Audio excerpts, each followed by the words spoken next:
बिस्मिल्लाहिर्रहमानिर्रहीम, अस्सलाम वालेकुम। जेल में इमरान खान का वजन कम, मुख्तलिफ बीमारियों में मुब्तला होने का खदशा है। इसलिए कहा जा रहा है कि फौरी तौर पर इनको शौकत खानम हॉस्पिटल ले जाने की इजाज़त दी जाए और वहाँ पर इनके इलाज मुआलजे के लिए, इनके टेस्ट के लिए जो इनके ज़ाती डॉक्टर्स हैं, ज़ाती मुआलजीन से मुराद ये कि जो इनको हमेशा देखते रहते हैं, इनके चेकअप्स करते हैं, उनके ज़रिए इमरान खान का इलाज हो सके। अब बाकायदा दरख्वास्त ये इस्लामाबाद हाई कोर्ट में दायर कर दी गई है। इस्लामाबाद हाई कोर्ट में बानी पीटीआई के तिब्बी मुआयने की दरख्वास्त दायर की गई है और इस दरख्वास्त में वज़ीर आला खैबर पख्तूनख्वा अली मीन गंडापुर की जानिब से कहा गया है कि इमरान खान के तिब्बी मुआयने की फौरी इजाज़त दी जाए। बानी पीटीआई की उम्र 72 साल है और मामूल का तिब्बी मुआयना ज़रूरी है। दरख्वास्त में कहा गया है जेल में कैद के दौरान इनका वज़न कम हुआ है और मुख्तलिफ बीमारियों में मुब्तला होने का खदशा है। दरख्वास्त में पंजाब हुकूमत, IG जेल खानाजात, जेल अस्पताल और शौकत खानम अस्पताल को फरीक बनाया गया। दरख्वास्त में यह भी कहा गया कि बानी पीटीआई की मुकम्मल तिब्बी हिस्ट्री शौकत खानम अस्पताल के पास मौजूद है, लिहाजा अस्पताल की तिब्बी टीम को माहाना बुनियाद पर मुआयने की इजाज़त दी जाए। अब पहले भी इस तरह की कुछ दरखास्तें गई हैं, देखते हैं कि इस दफ़ा क्या होता है, क्योंकि इससे पहले ये खबरें आ चुकी हैं कि इमरान खान की सेहत उस तरह से नहीं है अब, और उनकी बहनें भी कह चुकी हैं कि वज़न पहले से कुछ कम नज़र आता है। फिर इसके अलावा उनके कान की तकलीफ, ये तो जो हुकूमती हल्के हैं या हुकूमत के करीब साफ़ी समझ जाते हैं, उन्होंने भी खबर दी कि कान में कुछ तकलीफ इमरान खान की रही है। इसके अलावा कभी कोई स्टमक इन्फेक्शन और इस तरह की खबरें भी आई हैं। बहरहाल ये बात तो अब कही जाती है कि जी इमरान खान को जो सख्तियाँ हैं जेल में, उनको तो मानना पड़ेगा, वो ऐसी शिकायत नहीं करते।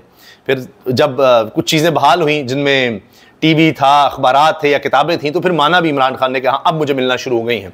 तो सख्तियाँ इमरान खान पर हैं, रही हैं और वो उनको बर्दाश्त करते चले जा रहे हैं। अब देखते हैं कि इस दरख्वास्त का क्या होता है, वरना दरख्वास्त तो छोड़िए, पहले तो वैसे ही उनको जितने भी सियासी लीडरान होते थे उनको सहूलतें होती थी, हॉस्पिटल की राउंड द क्लॉक सारा कुछ चल रहा होता था, डॉक्टर्स भी अवेलेबल होते थे। इसके अलावा जी तहरीक इंसाफ के हवाले से एक बड़ी खबर ये आई है कि 9 मई मुकदमात में पीटीआई रहनुमा शाह महमूद कुरैशी फिर बरी कर दिए गए हैं। अब इनके खिलाफ चंद ही केस रह गए। मेन केसेस में अब शाह महमूद कुरैशी साहब बरी हैं, कुछ में जमानतों पर हैं, तो नजर आ रहा है कि शाह महमूद कुरैशी साहब को तो रिहाई मिलने ही वाली है। फिर एक और खबर है, हम्माद अजहर के कागजात नामजदगी ज़िमनी इलेक्शन के लिए मंजूर भी हो गए हैं, वो इलेक्शन लड़ सकते हैं। नून लीग ने इख्तलाफ भी नहीं किया कि जी इस पर भी मुकदमात हैं, ये है वो है। तो अब जाहिर है कि जो माहौल चल रहा है, अजीब सी सूरत हाल है। अजीब सूरत हाल ये है कि इससे पहले ज़ैन कुरैशी के बारे में मशकूक किरदार की बात हुई, अब शाह महमूद कुरैशी साहब इतने अरसे से जेल में हैं, लेकिन जो ही उनकी बरियत होगी, नजर आ रहा है, तो उसके बाद उनके बारे में भी सवालात उठेंगे कि जी इनकी तो बरियत हो गई, बाकियों की क्यों नहीं हो सकी, जिनमें डॉक्टर यास्मीन राशिद, सेनेटर एजाज चौधरी, साबिक गवर्नर पंजाब उमर सरफराज चीमा, मियां महमूद रशीद, इनको 10-10 साल कैद की सजा, वही बाटा रेट पर, इनको भी सुना दी गई है। जबकि सनम जावेद और आलिया हमजा को 5-5 साल की सजा सुना दी गई है। और जरताज गुल साहिबा के बारे में आज पता लगा, उनकी दरखास्त के बारे में कहा गया पहले वो सरेंडर करें, यानी गिरफ्तारी दें, उसके बाद देखा जाएगा। तो इन लोगों के लिए जरा और तरह से चीजें चल रही हैं। और शाह महमूद कुरैशी साहब या हम्माद अजहर के लिए किस तरह के वो सामने भी आए, उनको गिरफ्तार नहीं किया गया, अगरचे उनके वालिद के इंतकाल का मामला था। तो अब इसमें शुकूक व शुबात पैदा किए जाएंगे। दूसरा ये भी बात है कि इस वक्त शाह महमूद कुरैशी साहब अगर बाहर आते हैं तो वो एक लीडरशिप रोल में ज़ाहिर आएंगे, वाइस चेयरमैन हैं तहरीक इंसाफ के, और फिर जो बिहाइंड द सीन मुज़ाकरात हैं उसमें वो बहुत ज़्यादा इन्फ्लुएंशियल हो सकते हैं। यानी जाहिर है कि सलमान राजा हों या बैरिस्टर गौहर हों, इन लोगों का तो कोई पॉलिटिकल बैकग्राउंड है नहीं, या दीगर इस तरह के बहुत से लोग हैं, तो सियासी तौर पर जितने भी कद काट के थे, या तो वो जेलों में कर दिए गए या वो पार्टी छोड़ गए, कोई इस तरह के मामला हुए। तो अब या आप देख लीजिए फवाद चौधरी जैसे लोग जो इधर भी नहीं है उधर भी नहीं है, इस तरह के भी आपको बहुत से मिल जाएंगे। तो शाह महमूद कुरैशी साहब ने सजा काटी है, अब अगर उनकी बरियत होती है तो एक अहम रोल उनका होगा, और हो सकता है कि चूंकि मंजे सियासतदान हैं तो वो कोई रास्ता निकालने में कामयाब हो सकें, इमरान खान को कुछ बातों पर कन्विंस कर सकें। जिस तरह के आप देखिए कि जो खतूत सामने आते रहे, उनमें शाह महमूद कुरैशी साहब बार बार जेल से कहते रहे कि जी मुज़ाकरात ही हल है, चलें अगर हुकूमत से करना है तो हुकूमत से मुज़ाकरात कर लें। वो अलग बात कि जब मुज़ाकरात की तरफ कमेटी बनाई गई तो इमरान खान से मुलाकात नहीं करवा सकी हुकूमत, तो इतनी बेबस थी। इसके साथ साथ शाह महमूद कुरैशी साहब का जो आखिरी बयान अब तक सियासी तौर पर सामने आया वो ये कि ज़िमनी इलेक्शंस का बायकॉट नहीं करना चाहिए।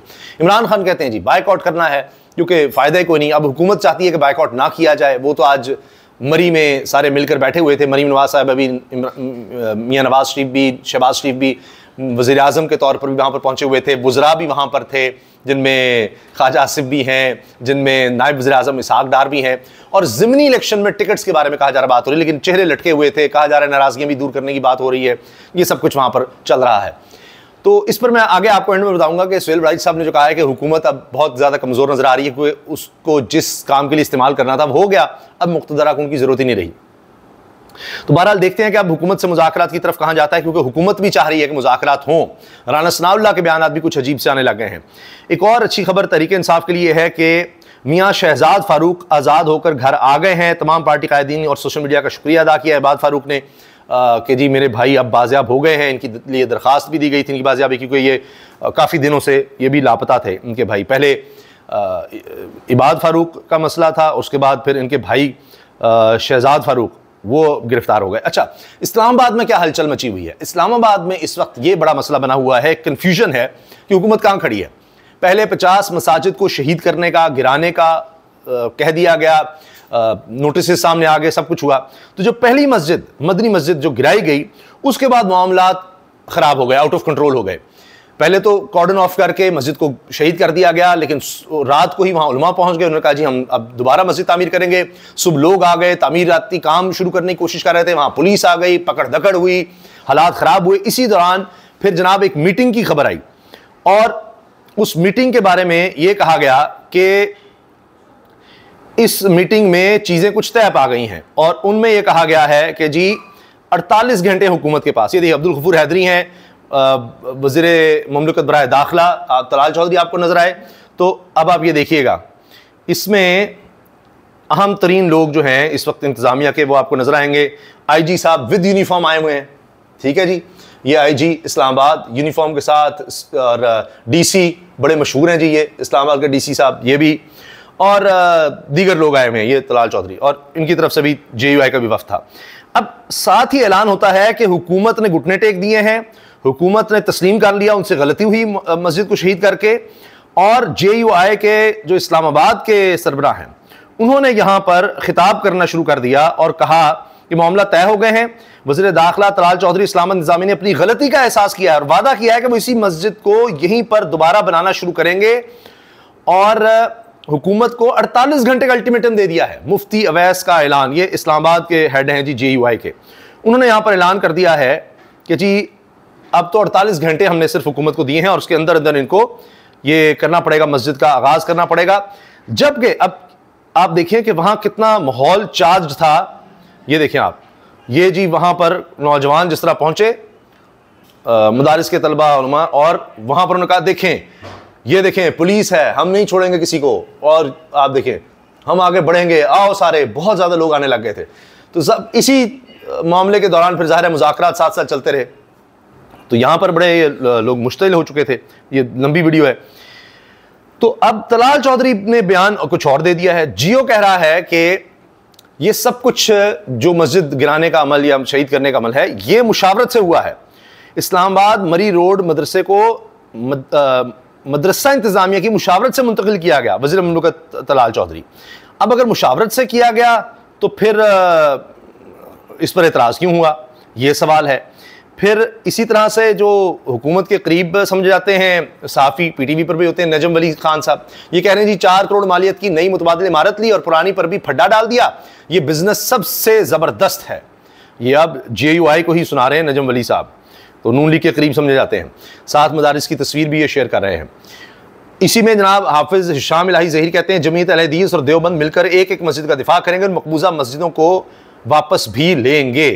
तो इससे आप अंदाज़ा लगाइए कि सारा कुछ किस तरफ जा रहा है। तलाल चौधरी का बकौल जियो के कि जी ये सारा मसला हम हल कर लेंगे, जो भी मस्जिद शहीद करनी है वो हम इंतज़ामिया, जो मस्जिद की इंतज़ामिया है उनके साथ मिलकर ही करेंगे, मामले को गलत रंग दिया जा रहा है, ऐसा कुछ नहीं है। तो ये देखना होगा 48 घंटे का अल्टीमेटम है, हुकूमत दोबारा तामीर शुरू करती है मस्जिद की, नहीं करती, या दीगर मसाजिद की तरफ जाती है, क्या होता है, इस ऑपरेशन को रोक देती है, क्या बनेगा। अभी तक तो नज़र आ रहा है कि हुकूमत हर सतह पर हमें कमज़ोर होती दिखाई देती है। अब हालिया कॉलम में सुहेल बड़ाइच साहब लिखते हैं, जिसका उन्वान लिखा कि कच्चियाँ दा होंदा कच्चा अंजाम नहीं, यानी जो कच्चे हों, कमज़ोर हों, उनका कच्चा अंजाम फिर वो टूटते ही हैं। तो इस कॉलम में जो जंग में छपा है, इसमें लिख रहे हैं सुहेल बड़ाइच साहब, तहरीक इंसाफ को जीरो करना हुकूमत और मुक्तदरा का मुश्तरका हदफ था। अब जब तहरीक इंसाफ बकौल मुक्तदरा यानी पावरफुल क्वार्टर्स के एस्टैब्लिशमेंट के तहरीक इंसाफ अब आखिरी सांस ले रही है, तो फिर हुकूमत का बोझ उठाने की क्या जरूरत है मुक्तदरा को, एस्टैब्लिशमेंट को? हदफ पूरा हो गया, अब हुकूमत का जवाब ही नहीं रहा, अब हुकूमत किस लिए? तो सुहेल बड़ाइच साहब, इसमें मैंने सारा कॉलम पढ़ा है, उसमें ये कहते हैं कि देखें, मुफाहमत मसालहत करनी चाहिए थी, इसमें अपोजिशन ने भी सही किरदार दिया, हुकूमत ने भी नहीं किया, जो स्पॉयलर्स थे वो भी अब सारे पछताएंगे और ये सारा निज़ाम लपेटा जा सकता है जो मौजूदा है, और इसमें किसी को कुछ हासिल नहीं होगा। अब इसी में राना सनाउल्लाह साहब जो हैं वो शहजाद इकबाल साहब को इंटरव्यू देते हुए बात उसमें सवाल जवाब में उन्होंने कहा कि जी मियाँ नवाज शरीफ हमेशा से एक्सटेंशन के खिलाफ रहे हैं, जब भी वो मियाँ नवाज शरीफ साहब खुद थे उन्होंने कभी एक्सटेंशन नहीं दी, यानी बाजवा साहब को भी इसलिए कवर कर रहे थे कि जी बाजवा साहब को जब एक्सटेंशन दी तो नवाज शरीफ साहब की हुकूमत तो नहीं थी। तो जब फैसल वाडा का जिक्र किया गया, साथ ही शहजाद इकबाल बहुत अच्छे एंकर हैं, उन्होंने कहा कि फैसल वाडा ने कहा है कि एक्सटेंशन नहीं कंटिन्यूशन होगी, किसी के बाप में दम है तो करके देख ले, ये कंटिन्यू करेगा सारा कुछ। तो इस पर राना सनाउल्लाह ने तायद नहीं की, बल्कि जी उनका अपना है, फैसल वाडा साहब कुछ भी कहते रहे, लेकिन हमारा अपना स्टांस है। तो अब ये भी चीज़ें देखी जा रही हैं, इसका क्या मतलब है कि क्या अहम मुद्दों पर अब एक्सटेंशन मज़ीद नहीं दी जाएगी, क्योंकि अब तो हुकूमत है, चाहे शहबाज शरीफ साहब वज़ीर आज़म हों, लेकिन पीछे तो नवाज शरीफ हैं, तो क्या बनेगा? और सुहेल बड़ाइच साहब का कॉलम भी आप देख लीजिए, तो इससे भी लग रहा है कि कहीं ना कहीं एक डिफरेंस ऑफ ओपिनियन एस्टैब्लिशमेंट और हुकूमत के दरमियान कहीं ना कहीं आ रहा है। अब ये किस हद तक आगे बढ़ता है, क्या होता है, ये तो फिर आगे पता चलेगा। फ़िलहाल ये नज़र आ रहा है कि हुकूमत को पसपाई हो रही है।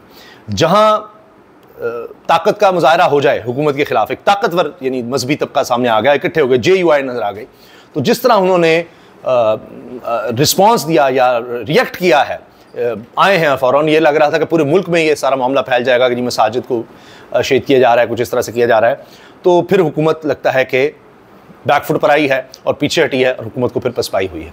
इजाज़त दीजिए, अल्लाह हाफ़िज़।